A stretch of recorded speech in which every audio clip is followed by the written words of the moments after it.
All I know is this: God has ways of doing things that we can't even imagine, right? And for me, that's how I got my breakthrough. My name's Tony Caterina. I am the director of the Heart Ministries and overseer of the Heartland Outlet Store. I'm born in New York, moved here with my parents in 1970. I went to Duluth. At the time, I was pretty heavily into drugs and alcohol. In 1983, walked into Hazleton, been sober ever since. Even though I stopped drinking in 1983, I started to gamble.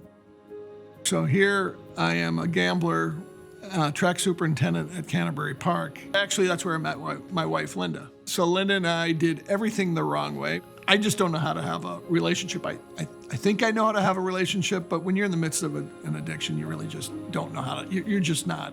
I'm not in my right mind. One thing leads to another, and Carly's born, and Carly's a year and a half old, and I, in my geniusness, think that Linda is now trying to take Carly away from me. I actually serve her papers. We're kind of going back and forth. 2 days before Christmas, she walks into my office at Canterbury. Linda says, I really want to be a family. I say something to the effect of, yeah, I think that's a really good idea, but we need something in the middle of our relationship. We've tried this a couple of times. It hasn't worked. She says to me, well, I've been going to this church called Hosanna down the street. And I said, oh, okay, well, I'd be willing to give it a try. And we actually start reading the Bible. We get married, and it wasn't easy, but the Holy Spirit is actually doing this work in our hearts. She's on fire like a microwave. I'm kind of like this slow cooker crock pot. And then I do alpha, and I give myself to the Lord, and something in my spirit just takes off. And I all of a sudden just kind of start exploding, and I cannot get enough of God. We roll up to about 2005, and I start going through this probably the darkest period of my life. Now, I am a believer, but I am getting attacked in my mind. I go fishing with the guys from Canterbury, and all of a sudden I have this thought of taking the knife and sticking it in somebody. And the thought doesn't leave for 3 years. I actually said, Lord, I'm done. I cannot go through with this. And I actually started worshiping to let it rain. And something interesting happened. The peace that surpasses all understanding that's in the Bible actually fell in my prayer room. It was so peaceful that it didn't really matter what happened. I know this is the peace that's in heaven because nothing mattered but that peace. All I know is this. God has ways of doing things that we can't even imagine, right? And for me, that's how I got my breakthrough. That just kind of catapulted me into the start of what I would say was the rest of my life.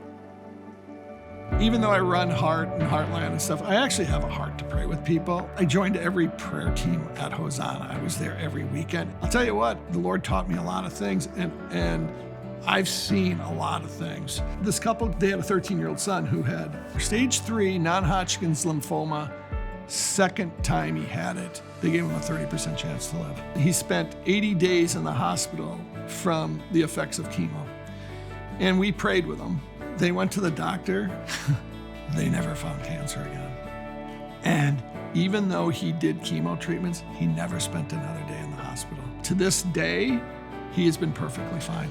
My heart was to just pray for a bunch of people. And so I got hooked up with Pray for the Cure. And I remember a couple who had their son was born with a lesion on his lung.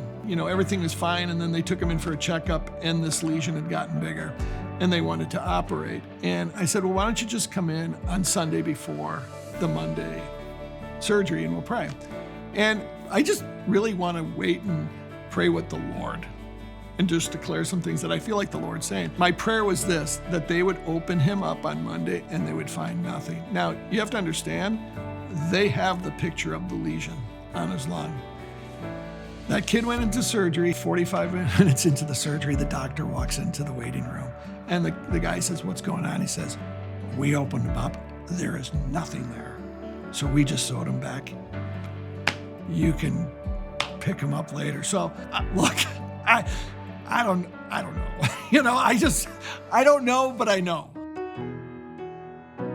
as you heard all these wonderful stories and these cool miracles and these cool testimonies, the greatest miracle for a believer is coming to Jesus. And the reason why is there's nothing you could have done about that. I don't care what happens in your life, that by far is the greatest miracle you will ever experience, hands down, period.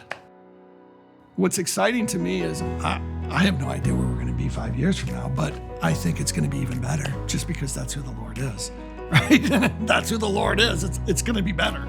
And I know there's trials and tribulations, and I also know that no matter what, I know where I'm going, right? So when this is all over, I know where I'm going. And until the Lord decides that day comes, I want to advance his kingdom, because there's nothing better than advancing God's kingdom and seeing people come into that. There's nothing better.